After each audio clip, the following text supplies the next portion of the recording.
Hello everyone, আজকে আমি তোমাদের সামনে চলে এসেছি অর্ণব স্যার। আজকে তোমাদের সামনে ডিসকাস করব একটা কমপ্লিট কনসেপ্টকে। কি সেই কনসেপ্ট? আজকে আমরা দেখে নেব মেনলি ফাংশন এবং ফাংশনের যে core concept, that is mapping, এবং ওই রিলেটেড আর যে আনুষঙ্গিক জিনিসগুলো রয়েছে সেগুলোকে।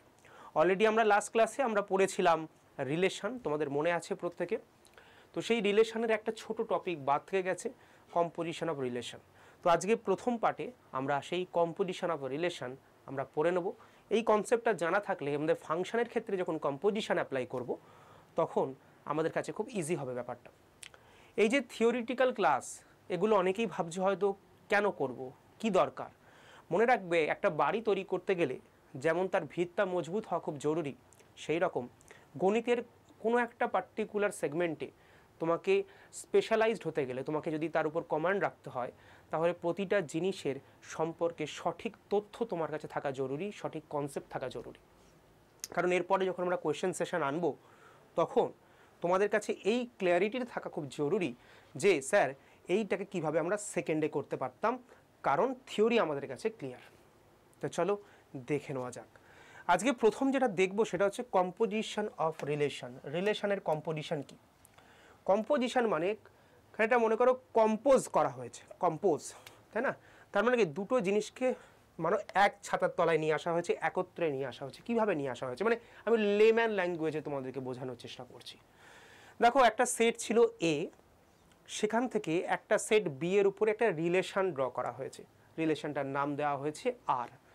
রিলেশন মানে আমরা জানি সেই রিলেশনের এলিমেন্টগুলো দেখতে হয় এ কমা বি টাইপে, অর্ডার পেয়ার আকারে, যেখানে প্রথম সেট থেকে প্রথম মেম্বারটা এসে দ্বিতীয় সেট থেকে দ্বিতীয় মেম্বারটা এসে। এটাই আমরা ছোটোবেলা থেকে পড়ে এসেছি, আগের ক্লাসেও আমরা দেখে নিয়েছি। তো সেক্ষেত্রে এ থেকে বিতে রিলেশন মানে হচ্ছে যে রিলেশনের মেম্বারগুলো হচ্ছে এ কমা বি যদি হয়, এটা এসে এ থেকে আর বিটা এসে বি থেকে, ক্যাপিটাল বি থেকে। তা না, কিন্তু এই রিলেশনের এইটুকু পার্ট আমরা আগেই পড়েছিলাম। এখানে নতুনত্ব কি? নতুনত্ব হলো এখানেই যে এর সঙ্গে বি এর একটা রিলেশন রয়েছে, আবার বি সেট থেকে নতুন একটা রিলেশন সিতে তৈরি হচ্ছে। মানে হয় কি, আমার সঙ্গে আমার ভাইয়ের সম্পর্ক, আমার ভাইয়ের সঙ্গে তৃতীয় এক ব্যক্তির কোনো সম্পর্ক আছে, তাহলে আমি তৃতীয় ব্যক্তিকে কি সম্পর্কে চিহ্নিত করব?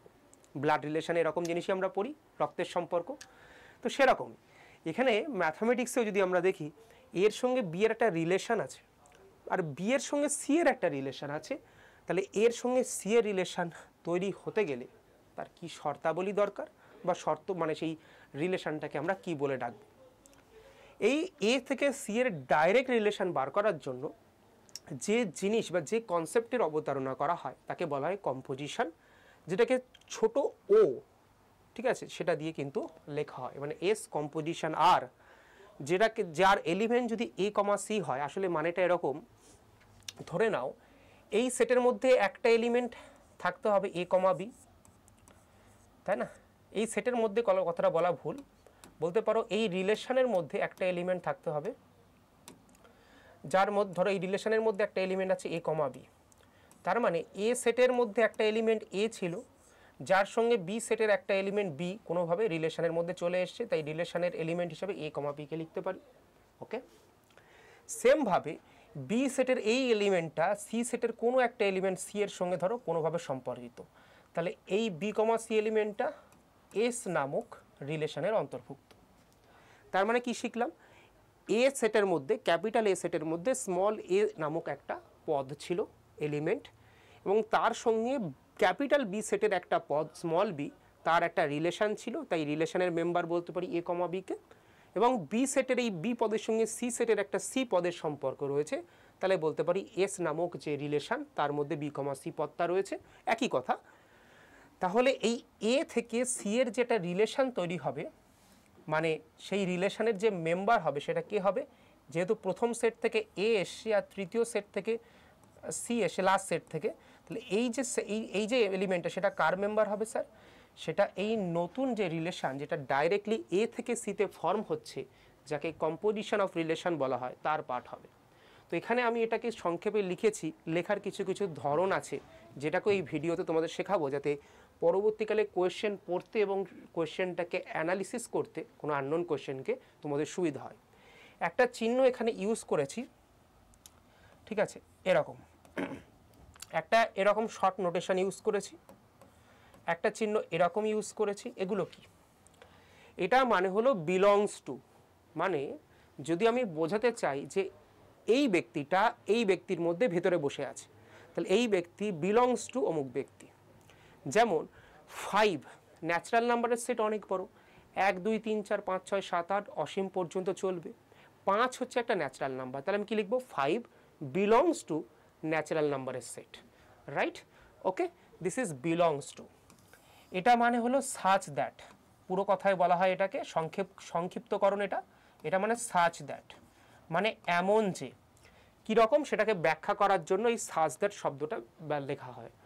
এবং এটা হচ্ছে কি দেয়ার এক্সিস্ট, এটাকে বলা হয় দেয়ার এক্সিস্ট, মানে সেখানে এরকম একটা জিনিস আছে, এটা বোঝানোর জন্য ইংরেজিতে এই পার্টিকুলার চিহ্নটা ইউজ করা হয়। এগুলো সব ম্যাথামেটিক্যাল নোটেশন, যেগুলো তোমাকে আমাদের যে WB JEE হোক, JEE মেন্স হোক, অ্যাডভান্স হোক, সেখানে প্রশ্নকে ডিকোড করতে তোমাদের কিন্তু সাহায্য করবে। দেয়ার এক্সিস্ট মানে কি? যে নিশ্চয়ই সেখানে এরকম একটা জিনিস এক্সিস্ট করে, এরকমটা কি সেটা পাশে বলা থাকবে। এবার দেখো, এই যে কথাগুলো এতটা বললাম না, সেই কথাটাকে সিম্পলিফাই করি। যদি তোমার কাছে দেওয়া থাকে A, C একটা মেম্বার যেটা কম্পোজিশনের মধ্যে রয়েছে, তাহলে মনে রাখবে এটার অর্থ হচ্ছে ভাইস ভার্সা। এটা যদি হয় তাহলে মাঝখানে একটা এলিমেন্ট তো অবশ্যই এরকম আছে যেটা এর মাঝখানের সেটে রয়েছে, মানে এই পার্টিকুলার সিনারিওটা কনসিডার করো। তার মানে বি একটা কমন এলিমেন্ট থাকবে যেটা এ থেকে বিতে সম্বন্ধ তৈরি করতেও সাহায্য করছে। দেখে নাও, বি একটা কমন এলিমেন্ট থাকবে যেটা এই সম্বন্ধটা তৈরি করতেও সাহায্য করছে, এই সম্বন্ধটা তৈরি করতেও সাহায্য করছে। তার মানে যদি A, C এস কম্পোজিশন আর এর মেম্বার হয়, তাহলে অবশ্যই এর মাঝখানে কোনো থার্ড এলিমেন্ট ছিল, সেটা বি হতে পারে, বি ড্যাশ হতে পারে, এনিথিং হতে পারে। তাহলে বি বিলংস টু একটা বি অবশ্যই এর মধ্যে এক্সিস্ট করবে, কারণ মিডিল সেটের মধ্যে, যেটা এই সম্বন্ধটাকে ব্যালেন্স করতে সাহায্য করবে। মানে A, Bটা প্রথম রিলেশনের মেম্বার এবং B, Cটা দ্বিতীয় রিলেশনের মেম্বার। তার মানে এবার ঘুরিয়ে ভাবো, যদি তোমাকে কখনো বলে A, B আর রিলেশনের মেম্বার, B, C এস রিলেশনের মেম্বার, বি দুদিক থেকে কমন, তাহলে ব্যালেন্স করছে, তাহলে A আর C কি হবে? কম্পোজিশনের মেম্বার হবে, তাই না? তো সেটাকে লিখবো কি? SOR। ঠিক আছে, SOR।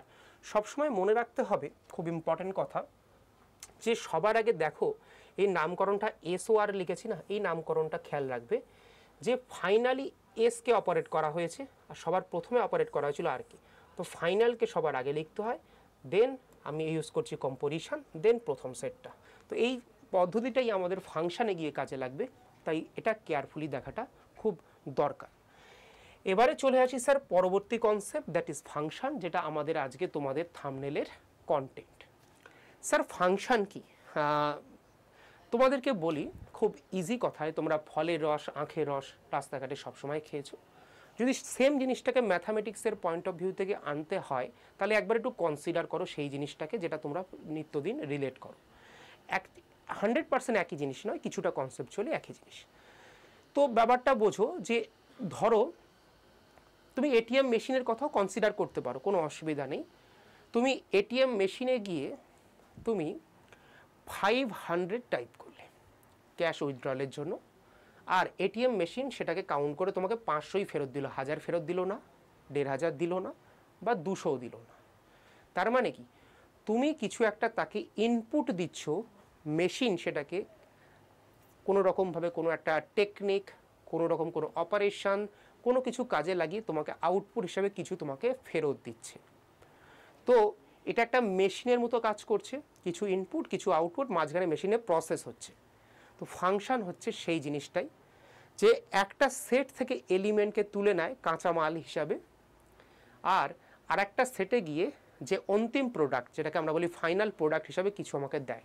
মাঝখানে প্রসেসিংটা হয় অ্যাকর্ডিং টু দ্য কোয়েশ্চেন বা অ্যাকর্ডিং টু দ্য ফাংশন। ঠিক আছে, এবং ফাংশন হওয়ার জন্য কিছু শর্তও আছে, যেগুলোকে আমরা আস্তে আস্তে জানব। তো বেসিকটা হচ্ছে এই রকমই। এবার দেখে নিই এখানে ফাংশন বা অপেক্ষক সম্পর্কে আমরা কি লিখেছি। প্রথমত আমরা নিয়ে নিচ্ছি দুটো নন এমটি সেট, কারণ আমাদের ফাংশন তৈরি করতে হবে, তো নন এমটি নেওয়াটা খুব জরুরি। তো নন এমটি সেট নিলাম, এবার মনে রাখবে অনেকে এই জিনিসটা বোঝে না, অনেকে ভাবে সবসময় এফ এ থেকে বি সবসময় বইতে লেখা থাকে মানে ফাংশন বলতে বোঝায়, ওটাকেই বোঝায় এমনটা নয়। ফাংশন আদতে রিলেশন থেকেই ফাংশনের অবতারণা হয়েছে, ওই জন্য কনসেপ্টগুলোকে আমি পরপর তোমাদের সামনে নিয়ে এসেছি। যেমন এ আর বি যদি দুটো নন এমটি সেট হয় তাহলে এ ক্রস বি হচ্ছে কি রিলেশন কতভাবে তৈরি করা যাবে তার নমুনা, যেটা আমরা প্রথম ক্লাসে পড়েছি এবং এর আগের ক্লাসে পড়েছি। মানে এ ক্রস বি যে কার্টিশিয়ান প্রোডাক্ট হয় সেখান থেকে আমরা কি জানি, সেখান থেকে আমরা জানি যে কত রকমভাবে রিলেশন তৈরি হতে পারে। তো এটা হচ্ছে তার মানে কি রিলেশনের সেট স্যার, এটা আমাদের কাছে কি রিলেশনগুলোকে এখান থেকে কিন্তু আমি দেখতে পারি। তো এই রিলেশনেরই একটা যদি দেখো রিলেশনের একটা সাবসেট মানে ছোট অংশ, এর মধ্যে তো অনেক যদি দেখো আমি তোমাদের শিখিয়েছিলাম মনে আছে তোমাদের, যে ধরো আমি দুটো সেট নিচ্ছি, ধরো 1,2 আর একটা সেট নিলাম a,b, তাহলে কতভাবে আমি এ ক্রস বি বানাতে পারি স্যার? এটা এ ধরো এটা বি, এগুলো তোমাদের মাথায় আছে আশা করি। এ ক্রস বিতে কী থাকবে, এ ক্রস বি করা আর বি ক্রস এ করা দুটো আলাদা। এ ক্রস বির অর্থ হচ্ছে প্রথম যে এলিমেন্টটা হবে এর মধ্যে সেটা কি থেকে আসবে, সেটা প্রথম সেট থেকে আসবে, মানে এ থেকে আসবে, মানে 1,a এর মেম্বার হবে, 1,b এর মেম্বার হবে, 2,a এর মেম্বার হবে, 2,b এর মেম্বার হবে। মনে আছে তোমাদের? তো এই জিনিসগুলোতে রিলেশন বার করি। এবার এই রকম দুটো সেট আছে নন এমটি এবং তাদের একটা সাবসেট বা উপসেট যদি আমি নিই, তো সেই উপসেটকে আমি ফাংশন বলবো, মানে সেই রিলেশনকেই আমি ফাংশন বলবো, কারণ এটা রিলেশন, সেই রিলেশনকে কখনো আমি ফাংশন বলবো। তাহলে একটা স্পেশাল কন্ডিশন যদি যুক্ত করে দিই তাহলে ফাংশন হয়ে যাবে, কারণ নলে তো রিলেশনই হতো, ফাংশন কেন বলবো তাকে? তাই না, স্পেশালিটি তো কিছু আছে। তার মানে এই পার্টিকুলার রিলেশনকে আমি ফাংশন তখনই বলবো যদি কিনা দেখো, তার মানে একটা সেট থেকে আরেকটা সেটের রিলেশন, তাই না? তার মানে একটা সেট থেকে আরেকটা সেটের রিলেশন, এটা এ সেট আর এটা বি সেট, তাই না? আর এর এলিমেন্টগুলো দেখতে এ কমা বি, মানে ধরো যদি আমি বলি এই যে রিলেশনটা বিল্ড হচ্ছে সেটা এ কমা বি টাইপের, মানে এখানে যদি এ এলিমেন্ট থাকে তার যে করসপন্ডিং এলিমেন্ট এখান থেকে নেওয়া হয়েছে সেটা হচ্ছে বি। তার মানে তুমি যদি ভালো করে একটা কথা চিন্তা করো, এই যে রিলেশনটা তৈরি হয়েছে যেটা হচ্ছে এফ, এরকম প্রচুর এলিমেন্ট আছে এর মধ্যে, তাহলে এটাকে ফাংশন কখন বলবো? তখনই বলবো যখন এখানকার সমস্ত এলিমেন্ট, এখানে কোনো এলিমেন্ট ছাড়া চলবে না, প্রত্যেকটা এলিমেন্ট, অল এলিমেন্ট, সমস্ত এলিমেন্টের এখানে একটা কি পাবো আমি, এখানে একটা ইউনিক এলিমেন্ট পাবো এর করসপন্ডিং, যেটা কি পরবর্তীকালে আমরা ইমেজ বলবো। যেমন ধরো আমি এই সেটটাকে আমি এখানে লিখলাম 2, 1, -1, আর এইদিকে একটা সেট লিখলাম যেটা হচ্ছে 4, 1, 7, ঠিক আছে, 4, 1, 4, 1, 7, আর আমি এদের মধ্যে যে রিলেশনটা আছে সেটা এইভাবে ডিফাইন হচ্ছে এখান থেকে এখানে, মানে এই রিলেশনের আন্ডারে সবাই রয়েছে। তার মানে 2, 4 কিভাবে রিলেশনে আছে, 2কে স্কোয়ার করলে 4 হয়, তাহলে আমি বলতে পারবো ডাইরেক্টলি, বলবো স্যার 2 এর সঙ্গে স্যার 4 কানেক্ট হয়ে গেল, 1কে স্কোয়ার করলে 1 হয়, 1-এর সঙ্গে 1 কানেক্ট হয়ে গেল, স্যার -1কে স্কোয়ার করলেও 1 হয়, তার মানে এটাও কানেক্ট হয়ে গেল, এটা এক্সট্রা পড়ে আছে। এক্সট্রা পড়ে থাকলে কোনো অসুবিধা নেই, শুধুমাত্র মনে রাখতে হবে এখানকার প্রত্যেকটা এলিমেন্ট যেন এখানে তার একটা ইমেজ থাকে বা এখানে তার একটা করসপন্ডিং এলিমেন্ট থাকে, করসপন্ডিং কারণ একটা নির্দিষ্ট শর্তের মাধ্যমে তার সঙ্গে কানেক্টেড, ঠিক আছে? তবে এই পার্টিকুলার শর্তটাকে আমি কি বলবো, ফাংশন বলবো, বা পুরো জিনিসটাকে আমি একটা ফাংশন বলবো। তো দেখে নাও, বলছে for all small e belongs to A, মানে এই সেটের মধ্যে সমস্ত এলিমেন্ট এর কি থাকবে, একটা ইউনিক এলিমেন্ট থাকবে বি সেটের মধ্যে, যেখান থেকে আমি বলতে পারবো, যেমন 2,4 এখানে বলতে পারবো, তারা কি এই পার্টিকুলার এটার নাম যদি এফ হয় তাহলে এটাও এফ এর মেম্বার, এবং এখান থেকে 1,1 এটাও এফ এর মেম্বার, এবং -1,1 এটাও এফ এর মেম্বার, ঠিক আছে? তো এই পার্টিকুলার স্পেশাল রিলেশনটাকে আমি নাম দিয়ে দেবো, কি নাম দেবো, এটাকে বলবো আমরা ফাংশন, ঠিক আছে? তো ফাংশনের আরও একটা ইউনিক জিনিস আছে ফাংশন হতে গেলে, যেটা পরবর্তীকালেও আমরা পড়ব। যেমন দুটো জিনিসের একটা ইমেজ তৈরি হতে পারে, কিন্তু মনে রাখবে যদি কখনো এখানকার একটা এলিমেন্ট এখানে তার করসপন্ডিং দুটো এলিমেন্ট তুমি এই সেটের মধ্যে পেয়ে যাচ্ছ, তাহলে সেটাকে আমি ফাংশন বলবো না। মানে এদিকে দুটো এলিমেন্ট এখানে গিয়ে একটা এলিমেন্টে ইমেজ তৈরি করতে পারে, কিন্তু এখানে একটা এলিমেন্ট তার দুটো এদিকে ইমেজ তৈরি হবে না, ঠিক আছে? তাহলে সেটা ফাংশন হবে না, এটা একটা মনে রেখো। আপাতত এটুকু জানলেই হবে। এবারে চলে আসছি এখানে ডোমেন, কোডোমেন এবং রেঞ্জ কি। যেমন আগের সেটটায় আমি বলেছিলাম যে এখানকার কিছু এলিমেন্টের সঙ্গে এখানকার কিছু এলিমেন্ট কোনোভাবে কানেক্টেড থ্রু সাম লজিক, যেমন এখানে এক্স স্কোয়ার, ঠিক আছে? তো যে সেটের এলিমেন্টগুলোকে এই পার্টিকুলার মেশিনের মধ্যে প্রসেস করা হবে, সেই যে বস্তাটা বা সেই যে সেটটা, তাকে আমরা বলি ডোমেন সেট। কি বলি এটাকে আমরা? ডোমেন সেট, ঠিক আছে? আর যেখানে গিয়ে ফাইনাল প্রোডাক্টগুলো জমা হবে মেশিনের, বা যেখানে গিয়ে ইমেজ তৈরি হবে, সেটা পরে আসি। তো যে বস্তায় গিয়ে পুরো কালেকশনটা হচ্ছে সেটাকে বলা হয় কোডোমেন। সেই সেটটাকে কি বলা হবে ম্যাথামেটিক্সে? কোডোমেন। এবং মনে রাখবে কোডোমেন তো এটুকু বুঝে গেলে, এবার স্যার রেঞ্জ কি আপনি আগে সংক্ষেপে বলে দিন, তারপরে তো থিওরি আসছি আমরা। তো এটা পুরোটা কোডোমেন, কিন্তু দেখো এই যে এলিমেন্টগুলো ডোমেনের ছিল তাদের ইমেজগুলো শুধুমাত্র 1 4 আর 1 7 কিন্তু কারোর ইমেজ নয়। তার মানে এই বস্তার যতটুকু অংশ অরিজিনালি ইউজ হয়েছে, এই বস্তার যতটুকু অংশ অরিজিনালি ইউজ হয়েছে শুধুমাত্র সেই পার্টটাকে বলা হয় ইমেজ। তাহলে মনে রাখবে ইমেজ যে সেটটা হয় না, ইমেজ সেট, সেটা কোডোমেনেরই একটা অংশ, কোডোমেনেরই একটা অংশ। কখনো কখনো কোডোমেন আর ইমেজ সমান হয়ে যেতে পারে যখন এখানে অতিরিক্ত কোনো এলিমেন্ট থাকবে না, যে কটা ইমেজ সে কটাই এলিমেন্ট থাকবে, তখন কোডোমেন আর ইমেজের সেট সেম হয়ে যাবে, ঠিক আছে? এবার চলে আসো এই জিনিসটাকে, এবার এখানে লিখেছি কোনো একটা ফাংশন এ থেকে বিতে যাচ্ছে, তো এটাকে বলবো ডোমেন, বিটাকে বলবো কোডোমেন। কোডোমেন আর রেঞ্জ সমান হতে পারে বা রেঞ্জ ছোট হবে সবসময়, এটা হতে পারে। তার মানে বলেছি মানে এর যে এলিমেন্টগুলো সেগুলোকেই তো প্রসেস করে বিতে নিয়ে যাওয়া হচ্ছে, ইয়েস অর নো? বলবে স্যার হ্যাঁ।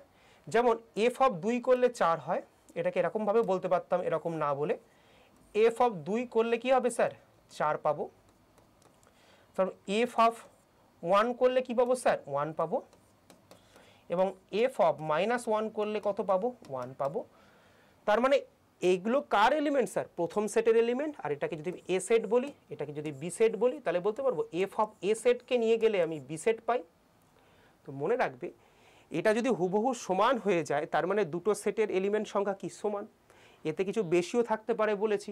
যদি সমান হয়ে যায় এলিমেন্ট সংখ্যা, তাহলে তো হিসাব অনুযায়ী আরও স্পেশাল হয়ে যাবে। তো এখানে ভালো করে একবার দেখে নাও জিনিসটা।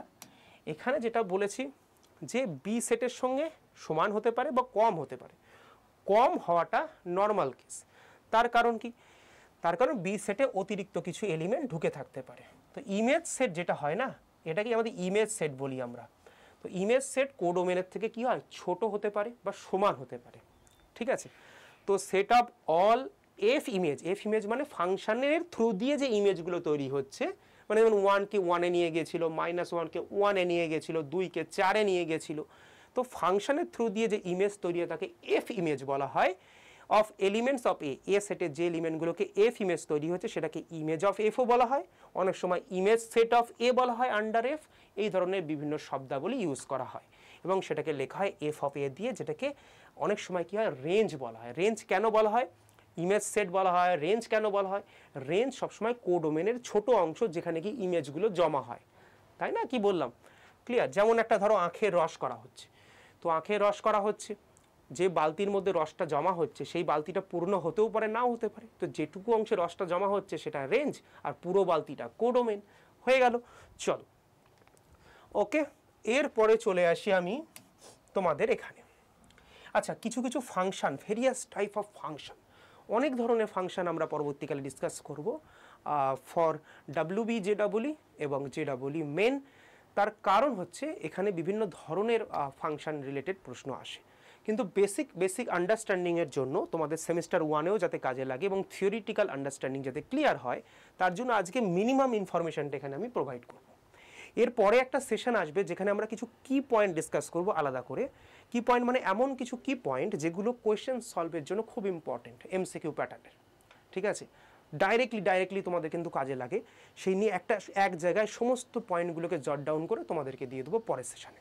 তারপরে আমরা এরপরে একটা সেশনে, এর নেক্সট সেশনটা জাস্ট ডিপিপি হবে, মানে কোয়েশ্চেন অ্যান্সার প্র্যাকটিস হবে। তারপরের সেশনে ওটাকে একটা আমি আলাদাভাবে দিয়ে দেবো, ঠিক আছে। এগুলো তোমাদের প্ল্যানিং পরবর্তী। আচ্ছা, ভেরিয়াস টাইপ অফ ফাংশন, এর মধ্যে প্রথম যে ফাংশনটা আমরা দেখব সেটা হচ্ছে মেনি ওয়ান ফাংশন। নামের মধ্যেই এর পরিচিতি, মেনি ওয়ান মানে একাধিক জিনিস, মানে এ সেটের একাধিক পদ বি সেটের একটা পদের সঙ্গে কানেক্ট হতে পারে। যেমন এই যে এক্সাম্পলটা দিয়েছি, যেটা একটু আগে আমি ইউজ করেছিলাম, এফএক্স একটা ফাংশন যদি হয়, যেটাকে এক্স স্কোয়ার দিয়ে লিখছি, তাহলে দেখো এ সেটে যদি তিনটে পদ নিয়ে থাকি 1, -1, 2, এটা এই থ্রু দিস লজিক 1কে স্কোয়ার করে 1, -1কে স্কোয়ার করে 1, 2কে স্কোয়ার করে 4, দেখো প্রত্যেকটা পদকে এখানে স্কোয়ার করে এখানে নিয়ে চলে যাচ্ছে। Yes or no? নিয়ে যাচ্ছে। তাহলে এই যে জিনিসটা নিয়ে গেল, এখানে একটা জিনিস খেয়াল করো, শুধু এই জায়গাটা খেয়াল করো, দুটো পদকে একটা পদে নিয়ে চলে গেল। তাহলে মেনি পদ একটা পদে গিয়ে কনভার্ট করলো, তো এটাও কিন্তু একটা ফাংশন। তো এটাকে বলা হয় মেনি ওয়ান ফাংশন। আমি বলেছি কোনটা ফাংশন হবে না, একটা জিনিসের দুটো ইমেজ থাকতে পারে না, দুটো জিনিসের সিঙ্গেল ইমেজ থাকতে পারে, সেটাও একটা ফাংশন হয়। দুটো জিনিসের সিঙ্গেল ইমেজ যদি হয়, সেই ফাংশনটাকে মেনি ওয়ান ফাংশন হয়। ওয়ান মেনি বলে কোনো টার্ম এক্সিস্টই করে না, ঠিক আছে। এবার দেখো ওয়ান ফাংশন মানে কি, এ খুব লয়াল ব্যক্তি কারণ, ঠিক আছে, সমাজদারও কে লিয়ে ইশারাই কাফি है। লয়াল ব্যক্তি মানে হচ্ছে এখানে যে ধরো একটা এলিমেন্ট আর ইমেজ সেটের একটা এলিমেন্ট কানেক্টেড, কখনো দুটো জিনিস একটার সঙ্গে কানেক্টেড নয়, ঠিক আছে। যেমন একটা ফাংশন এখানে দিয়েছি fx = 2x, ধরে নাও যে সেট থেকে এই পার্টিকুলার ফাংশনটা ডিফাইন হচ্ছে সেটা a, আর যেখানে গিয়ে প্রোডাক্টগুলো ডেলিভারি দিচ্ছে সেটা হচ্ছে b, ঠিক আছে, লেম্যান ল্যাঙ্গুয়েজে বলছি। তাহলে এ সেটের একটা এলিমেন্টকে নিয়ে গেল, এখানে বসালো f1, 2 × 1, 2 দিয়ে দিল, সঙ্গে সঙ্গে কানেক্ট হয়ে গেল। দেখো প্রত্যেকটা এলিমেন্ট আলাদা এলিমেন্টে নিয়ে গিয়ে এ ছেড়ে দিচ্ছে। এই জিনিসটা কি না, এটা তোমাদের থাম্বনেলে একটা শব্দ দেখেছিলাম, ম্যাপিং। ম্যাপিং মানে ম্যাপ করা, একটা জিনিসের সঙ্গে আরেকটা জিনিসের কানেকশান বসিয়ে দেওয়া। তো ম্যাপিং আদতে কি হয়, একের সঙ্গে এই লজিকের থ্রু দিয়ে যে টু কানেক্ট হয়ে গেল না, তাদের মধ্যে কানেকশান তৈরি হয়ে গেল, দিস ইজ কল্ড ম্যাপিং। তো ম্যাপিং একটা প্রসেস, যেটা দিয়ে কি হয়, যেটা দিয়ে ফাংশন তৈরি হয়েছে, রাইট, ওকে। তো ম্যাপিংকে আমাদের আলাদাভাবে কোনোদিনই পড়তে হয় না। ম্যাপিং হচ্ছে underline concept of the function, okay. So -1 এখানে যখনই বসাবে 2 × -1 -2 হয়ে যাবে, 3কে প্রসেস করলে f(3), 3 × 2 = 6, 6 হয়ে যাবে, 7 এক্সট্রা পরে থাকবে, এক্সট্রা তো থাকতেই পারে কোডোমেনে, আমি আগেও বলেছি। তো এটা হয়ে যাবে 1 ফাংশন, একটা পদ বি সেটের একটা পদের সঙ্গে সংযুক্ত হতে হবে, এক্সট্রা কেউ পড়ে থাকলে আমরা তাকে পাত্তাও দেবো না, ঠিক আছে, থাকতেই পারে। এটাকেই কিন্তু আমাদেরকে ইনজেক্টিভ ফাংশন বা ইনজেকশন প্রসেসটাকে বলা হয়, ইনজেকশন বা ইনজেক্টিভ ফাংশন বলা হয় ফাংশনটাকে, ঠিক আছে। আচ্ছা, অন টু ফাংশন বা সারজেক্টিভ ফাংশন কি স্যার? সারজেক্টিভ ফাংশন খুব ইন্টারেস্টিং জিনিস। বলুন স্যার, দুটো সেট নিয়ে নেন, মাঝখানে একটা ফাংশন আছে, সারজেক্টিভ ভেরি ইন্টারেস্টিং। বলে স্যার কেন? বলে ধরুন স্যার দুটো সেট আছে, এই সেটের একটা পদ এই সেটে একটা পদে কানেক্টেড হবে, এটাই তো নর্মাল। আর ফাংশন হতে গেলে এখানে কোনো পদ ফাঁকা থাকা চলবে না, এটাও আপনি আমাকে বলেছেন। মনে রাখবে সারজেক্টিভ ফাংশন হচ্ছে ইউনিক এই কারণে, এ বলে ভাই বি সেটের কোনো পদকে আমি ফাঁকা রাখতে দেব না। তার মানে কি, এই সেটের কোনো একটা পদ এর সঙ্গে কানেক্টেড হতেই হবে, মানে এই জিনিসটা কখনোই কিন্তু সারজেক্টিভ বা অন টু ফাংশন হবে না। কারণ 7 এমন একটা এলিমেন্ট পড়ে আছে যে এর সঙ্গে কানেক্টেড, মানে এখানে প্রথম সেটের সঙ্গে কানেক্টেড নয়, তার মানে এখানে প্রত্যেকটা এলিমেন্টকে সামনের সেটের সঙ্গে কানেক্টেড হতে হবে, তবে সেটা সারজেক্টিভ হবে, কোনো এলিমেন্ট ফাঁকা পড়ে থাকলে হবে না। মানে আমি এখানে বলতে পারি এখানকার সমস্ত এলিমেন্ট, অল এলিমেন্ট কি হতে হবে বলো, এর সঙ্গে কানেকশান থাকতে হবে, যদি কানেকশান থাকে that is onto function. ঠিক আছে, ওকে। ইনটু ফাংশন অনেকে বোঝে না, আমি সিম্পল ওয়ার্ডে বলছি তাহলে বুঝতে সুবিধা হবে। দেখো এই যে মেনি ওয়ান ফাংশনটা নিয়েছিলাম না, এই ফাংশনটাকে যদি আমি এইভাবে ড্র করতাম 1 -1 2 আর এখানে 1 4 7, 7টা ধরো দিলামই না, তাহলেও কিন্তু দেখো এটা মেনি ওয়ান ফাংশন হতো। 1 কে স্কোয়ার করে 1, -1 কে স্কোয়ার করে 1, 2 কে স্কোয়ার করে 4। তার মানে এখানে কোনো এক্সট্রা এলিমেন্ট নেই, মানে এখানে কোডোমেন সেট যা আর এখানে রেঞ্জ সেটও তাই। ঠিক আছে, তো এই ফাংশনটাকে আমি মেনি ওয়ান বলবো। কিন্তু এই ফাংশনটাকে তো মেনি ওয়ান আমি বলবো যেটা আমি অলরেডি এঁকেছিলাম, কিন্তু একে আমরা আর একটা জিনিসও বলতে পারি যাকে বলি ইনটু ফাংশন। বলবো স্যার কেন?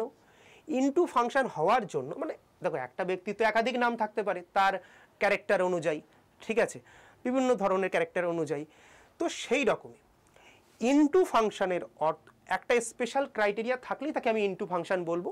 সে অন্য কোনো ফাংশন হলেও হতে পারে, আমার তাতে কোনো যায় আসে না। ইনটু ফাংশন হতে গেলে একটা এলিমেন্ট এক্সট্রা পড়ে থাকতে হবে যার কোনো কি নেই, প্রি ইমেজ বা এ সেটের মধ্যে মানে পূর্বের সেটে কোনো তার কানেকশান নেই। ঠিক আছে, তাহলেই তাকে ইনটু ফাংশন বলে দেবো। যেমন এখানে 7-এর কোনো প্রি ইমেজ ছিল না, যেমন এর ইমেজ এটাকে বলে না, ঠিক উল্টোটা বলে বি সেটের এলিমেন্টের ক্ষেত্রে বলবো কি তার পূর্বের সেটের ইমেজ বা প্রি ইমেজ বলবো। ঠিক আছে, এটাও একটা ভালো শব্দ, খুব ইম্পর্টেন্ট। এবার হচ্ছে স্যার বাইজেক্টিভ ফাংশন, যেটা খুব ইম্পর্টেন্ট পরীক্ষার জন্য। যদি কোনো ফাংশন ইনজেক্টিভ প্লাস সাবজেক্টিভ হয়ে যায়, মানে ইনজেক্টিভও হয় এবং সাবজেক্টিভ হয়, তার মানে একটা পদের সঙ্গে প্রথম সেটের একটা পদের সঙ্গে দ্বিতীয় সেটের একটা পদেরই রিলেশন থাকবে এবং দ্বিতীয় সেটের কোনো পদ খালি পড়ে থাকবে না, সবার সঙ্গে সবার একটা প্রি ইমেজ থাকবে। এই দুটোকে যদি একসাথে মার্চ করে দাও তাহলে সেই প্রপার্টিটার নাম হয়ে যাবে বাইজেক্টিভ। এবং দেখো এটা তখনই এক্সিস্ট করতে পারে, হাস্যকর হলেও সত্যি, প্রত্যেকের সঙ্গে প্রত্যেকের সিঙ্গেল কানেকশন থাকবে, কখনো দুজনের সঙ্গে একজনের কানেকশন থাকবে না, আবার এদিকে কেউ খালিও পড়ে থাকবে না। তাহলে এই সেটেও যতগুলো এলিমেন্ট আছে এই সেটেও ততগুলোই থাকতে হবে, তবেই তো কি হবে একটার সঙ্গে একটা করসপন্ডিং কানেকশন বিল্ড হবে, নাহলে তো বেশি কম বেশি হয়ে যাবে, তাই না? তার মানে সেটের পদ সংখ্যা অটোমেটিক সমান হয়ে যাবে এবং একটার সঙ্গে একটার কানেকশন তৈরি হয়ে যাবে। তো এই যে কানেকশন, এর ফলে কি হয়, একটার সঙ্গে যেই একটা পদের কানেকশন তৈরি হয়ে গেল না, তো এখান থেকে যদি এদিকে যাওয়া যায় এদিক থেকে এদিকেও আসা যাবে। তো তাই জন্য এখান থেকে একটা নতুন কনসেপ্টের জন্ম হয় যার নাম হচ্ছে ইনভার্স অফ আ ফাংশন। মানে এই পদটা যদি এদিকে গিয়ে কানেকশন বিল্ড করে তাহলে উল্টোভাবে এর জন্য কোন পদটা দায়ী ছিল যদি বের করতে হয়, তাহলে এই পদের ইনভার্স ফাংশনকে কাজে লাগিয়ে আমি এই পদে পৌঁছাতে পারি, তাই না? তো তার মানে ইনভার্স যদি কোনো ফাংশনের এক্সিস্ট করতে হয় তাকে 1 1 এবং অন টু মানে ইনজেক্টিভ প্লাস সাবজেক্টিভ একসাথে হতে হবে, দ্যাট ইজ বাইজেক্টিভ হতে হবে। ঠিক আছে, এটা আমরা পরে একটু পরেই পড়ব। চলো এবার চলে আসি কনস্ট্যান্ট ফাংশন এবং আইডেন্টিটি ফাংশন।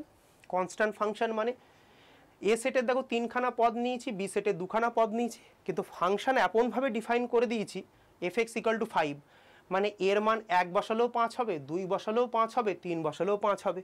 তাহলে একটা পদে গিয়েই বারবার ধাক্কা খাচ্ছে বা সেটাই হচ্ছে, তো এটা হচ্ছে কনস্ট্যান্ট ফাংশন বলবো আমরা, যেখানে আমাদের কাছে ভ্যারি করবে না মান। আইডেন্টিটি ফাংশন মানে হচ্ছে অনেক সময় আইডেন্টিটি ফাংশনকে এফ দিয়ে না লিখে আই দিয়েও লিখে দেওয়া হয়, স্পেশাল যেহেতু। তো এ সেটের আইডেন্টিটি ফাংশন মানে এ সেটের এলিমেন্ট এ সেটের সঙ্গেই কিন্তু ফাংশন তৈরি করবে, ম্যাপ করবে। কিভাবে ম্যাপ করবে, যে ধরো 1 নিলে 1-এর সঙ্গেই গিয়ে তৈরি হবে, যেমন i(1) এর ভ্যালু 1 হবে, 2 এর ভ্যালু 2 হবে, 3 এর ভ্যালু 3 হবে। এইরকম যদি ভ্যালু যেটা নিচ্ছি সেটাই দিচ্ছে, মানে ভাবো f(x = x) এটা একটা আইডেন্টিটি ফাংশন, তাই না? যদি সেটটাকে নিয়ে নিই 1 2 3 এবং এখানেও সেটটা 1 2 3, দেখো ভালো করে, 1 বসাও 1-এ যাবে, 2 বসাও 2-এ যাবে, 3 বসাও 3-এ যাবে। তার মানে কি এটা একটা আইডেন্টিটি ফাংশন হয়ে যাবে। ইকুয়াল ফাংশন মানে কি, দুটো ফাংশনকে তখনই ইকুয়াল বলবো ধর দুটো আলাদা আলাদা ফাংশন, প্রথম সেটের যে এলিমেন্টগুলো থেকে তুমি ফাংশনটা ডিফাইন করেছিলে, প্রথম সেটে এ সেট ছিল, এ থেকে বিতে ফাংশন ডিফাইন করেছিলে, তাহলে এ সেটে যতগুলো এলিমেন্ট ছিল তোমাকে কি করতে হবে, তোমাকে বি সেটে ততগুলো এলিমেন্ট থাকবে। মানে আমি তোমাকে একটা কথা বলি, দুটো ফাংশনকে কখন তোমার ইকুয়াল ফাংশন বলবে, দুটো মানুষকে কখন ইকুয়াল বলো। তো যদি আমাকে আর অন্য একটা ব্যক্তিকে ইকুয়াল বলতে হয়, যেটা প্র্যাকটিক্যালি পসিবল নয়, তো আমার নাক তার নাক সমান হতে হবে, আমার ঠোঁট তার ঠোঁট, আমার কপাল তার কপাল, আমার প্রতিটা জিনিস তার সঙ্গে হুবহু সেম হতে হবে। ঠিক সেরকমভাবে ফাংশনের ক্ষেত্রে দুটো ফাংশনকে সেম হতে গেলে তাহলে সমস্ত পয়েন্টের জন্য ফাংশনের সমস্ত প্রপার্টিকে সমান হতে হবে। মানে কি, যে প্রথম ফাংশনের যে ডোমেন হবে দ্বিতীয় ফাংশনের ডোমেন সেম হবে, দ্বিতীয় প্রথমটার যে কোডোমেন হবে দ্বিতীয়টার কোডোমেন তাই হতে হবে, এভরিথিং সমান হলে তবেই সমান বলবো। ঠিক আছে, খেলা খাতাম। এবার চলে আসি আমরা পরের কনসেপ্ট, ইভেন ফাংশন আর অড ফাংশন। খুব ইম্পর্টেন্ট ঘটনা। স্যার ইভেন ফাংশন কাকে বলে?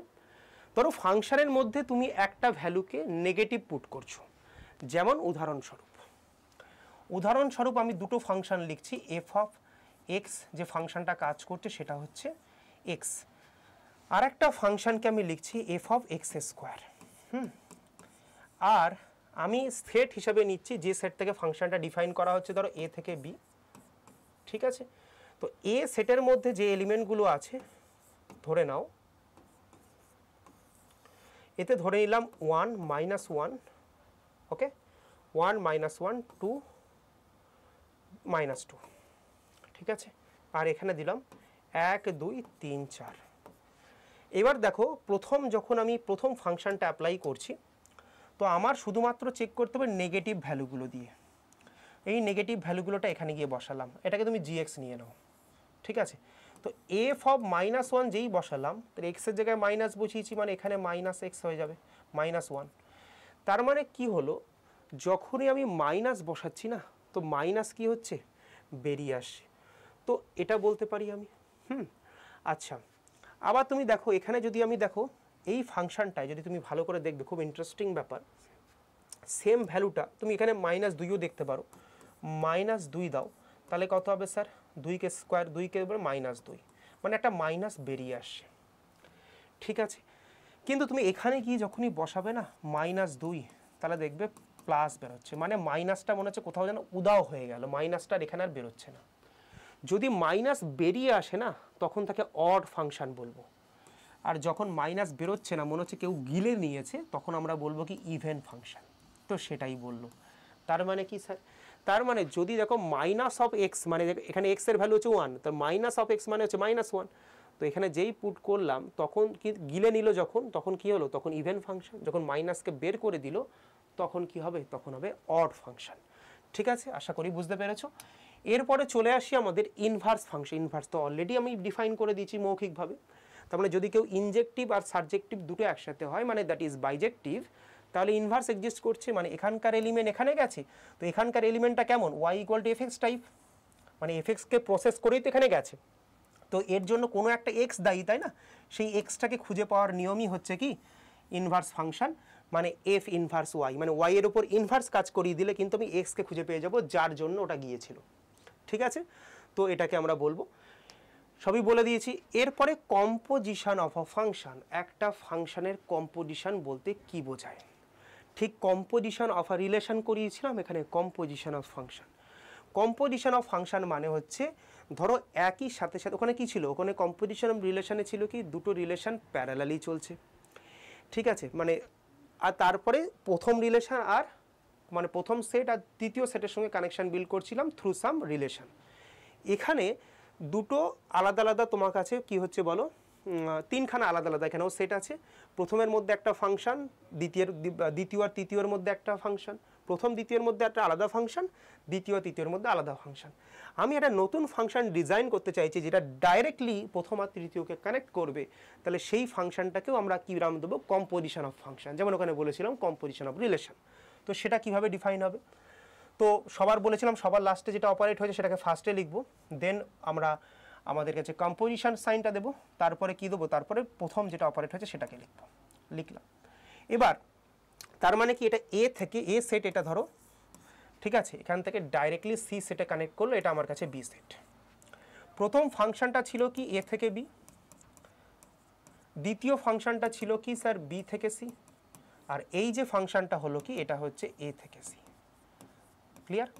এরকমভাবে আমরা এফ কম্পোজিশন জি এটাও বার করতে পারি, সেটাও আস্তে আস্তে তোমরা শিখে যাবে থ্রু দ্য কোয়েশ্চেন।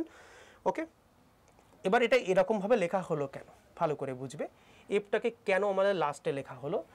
লাস্টে লেখার অর্থ হচ্ছে এই জি কম্পোজিশন এফ এর পাশে আমাকে ফাংশনটা লিখতে হয়, আর এর ডেফিনেশনটা হচ্ছে কি যেটার পাশে লেখা হয়েছে সেটার অপারেশন আগে হবে, তা সেটাই তো হওয়া উচিত না, কারণ এফটা তো আগে অপারেট হয়েছে, তো তো সেটাই তো আগে আসা উচিত। তো এই জন্যই এইভাবে কিন্তু জিনিসটাকে ডিজাইন করা হয়েছে। তার মানে আমি তোমাকে উদাহরণস্বরূপ যদি তোমাকে বলি, যেমন এটা ধরো তোমার কাছে এই ফাংশনটা হচ্ছে ধরে নাও এক্স স্কোয়ার, আর এই ফাংশনটা হচ্ছে এক্স কিউব, এখানে কিউবের ফাংশন আছে। তো কথার খাতিরে তোমাকে বার করতে বললো, আচ্ছা বলো তো জি কম্পোজিশন এফ, হ্যাঁ জি কম্পোজিশন এফ, আর এখানে একটা এলিমেন্ট তোমাকে বলে দিল 5 আছে এখানে একটা এলিমেন্ট, এই 5-এর তোমরা একটা কি করো ইমেজ বার করো, ঠিক আছে 5-এর ইমেজ বার করো। তো তুমি কি বলবে স্যার? তুমি বলবে এর মানে হলো যে প্রথমে আমি এফকে অপারেট করাবো, তাহলে জি অফ এফ অফ 5। তো এফ অফ 5 মানে কি? এফ ফাংশনের কাজ হলো এক্স স্কোয়ার করে দেওয়া, তার মানে জি অফ 5-এর স্কোয়ার মানে 25 হয়ে যাবে। এবার জি ফাংশনের কাজ হলো এক্সকে কিউব করে দেওয়া, আর এখানে 25 আছে, তাহলে 25-এর কিউব আমার উত্তর হবে। মানে এখান থেকে 5 নিয়ে যাত্রা হয়েছিল, এখানে গিয়ে যখন পৌঁছালো সেটা হয়ে যাচ্ছে 25-এর কিউব। তার মানে এই যে যাত্রাপথটা আমরা পাড়ি দিলাম সেটাকেই বলবো জি কম্পোজিশন এফ। ঠিক আছে, আশা করি আমি বোঝাতে পারলাম। এরকমভাবে এফ কম্পোজিশন জিও আমরা বার করতে পারি। ঠিক আছে, তখন হয়ে যাবে কি, তখন এফ কম্পোজিশন জি মানে আগে জি এর কাজ হবে তারপরে এফ এর কাজ হবে, সেমভাবে ডিফাইন করব আমরা। ওকে, ক্লিয়ার? ওকে, এবার চলে আসো একটা জিনিস আমরা বলি, মনে রাখবে, যদি এ থেকে বি এ ফাংশন যেরকম আমি লিখেছিলাম, বি থেকে সি যদি জি ফাংশন হয় এবং দুটোই যদি 1 1 এবং 1 2 হয়, বোথ এটাও এটাও, তাহলে আমরা একটা জিনিস বলতে পারি, এটাও প্রপার্টি খুব কাজে লাগে, যে এখন তো এটা নতুন একটা ফাংশন জি কম্পোজিশন এফ, তার যদি ইনভার্স করি সেটা কেমন হয়, সেটা আলাদা আলাদা যদি এফ এর ইনভার্স বার করি, আলাদা আলাদা জি এর ইনভার্স বার করি, তাদের কম্পোজিশন করি, সেই যে ভ্যালুটা হবে সেটা আলাদা হয় না, সেমই হয়। এই প্রপার্টিটাকে কাজে লাগিয়ে কিন্তু অনেক সময় আমরা কোয়েশ্চেন সলভ করব, মনে রাখতে হবে। এই ছিল তোমাদের কমপ্লিট থিওরি। এরপরে আমরা একটা ডিপিপি সলভ বা কোয়েশ্চেন অ্যান্সার প্র্যাকটিসের একটা দারুণ লেভেল 1-এর ভিডিও আনব। লেভেল 1 তাদের জন্য যারা একদম বেসিক থেকে আমাদের সাথে পড়ছো। তারপরে আমরা আনবো লেভেল 2-র কোয়েশ্চেন। তারপরে আনবো আমরা WBJEEর ফুল ফ্লেজড একটা প্রিভিয়াস ইয়ার সলিউশন কোয়েশ্চেন, যাতে একটা চ্যাপ্টার আমরা কমপ্লিটলি এখানে কিন্তু সলভ করতে পারি। আশা করি ক্লাসটা ভালো লাগছে, এবং ক্লাসটা ভালো লাগলে চ্যানেলটাকে সাবস্ক্রাইব করো, লাইক করে দিও, এবং কমেন্ট বক্সে যে যে লিঙ্কটা দেওয়া থাকবে না, সেটাতে জয়েন করে যেও, সেখানে তোমাদের গ্রুপের লিঙ্ক দেওয়া থাকবে। তো আশা করি ভালো লেগেছে, আর দেখা হচ্ছে তোমাদের সঙ্গে পরবর্তী সেশনে। ততক্ষণ পর্যন্ত প্র্যাকটিস করতে থাকো। আজ এ পর্যন্তই, ভালো থেকো।